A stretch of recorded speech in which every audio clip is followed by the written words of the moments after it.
Good evening বন্ধু বান্ধৱীসকল, পুনৰ এটা নতুন ভিডিঅ' লৈ আপোনালোক আচলতে চাওক। ভিডিঅ' মানে কি হ'ল, ৰাতিপুৱা ভিডিঅ' এটা বনাব গৈছিল, ব্লগ এটা বনাব গৈছিল, কিন্তু আনফৰ্চুনেটলি ব্লগটোত মই শ্বুটিঙে কৰিব নোৱাৰিলোঁ। চ' মাইণ্ডটো ডিষ্টাৰ্ব হৈ আছে, ভালকৈ কথাবিলাক ক'ব পৰা নাছিলোঁ।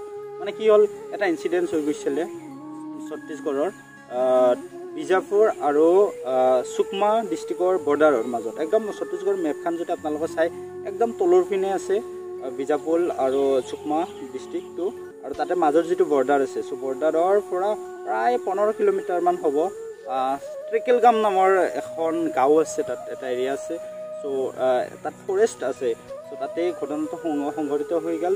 CRPF, central reserve police force and as well as district reserve group আৰু লগতে স্পেচিয়েল ট্ৰাক ফ'ৰ্চৰ দ্বাৰা তেওঁলোকে এটা যুটীয়াভাৱে অভিযান এটা কাৰণে গৈছিলে তাতে, কিন্তু তেওঁলোকে এম্বুছত পৰিব লগা হয়। তাৰ বাবে আমি 22জন জোৱান হেৰুৱালোঁ।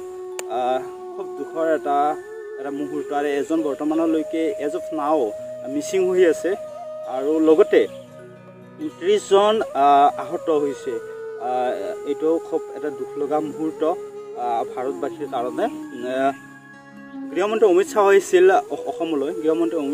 অসমলৈ, কিন্তু তেখেতে খবৰটো পায়ে তুৰন্তে গুচি গ'ল। আৰু লগতে বাঘেল আছিল ছত্তীশগড়ৰ মুখ্যমন্ত্ৰী, তেখেতো আহিছিলে। তো তেখেতেও খবৰটো পাই কিনে ৰাওনা হৈছে, তেখেতেও ৰাওনা হৈছে। গতিকে এনেকুৱা এটা মুহূৰ্তত ব্লগ বনাবলৈ মই মাইণ্ডটো ডিষ্টাৰ্ব হৈ আছে। গতিকে আপোনালোকক আপডেটটো দি দিলোঁ, আৰু আপোনালোকে খুব নাজানো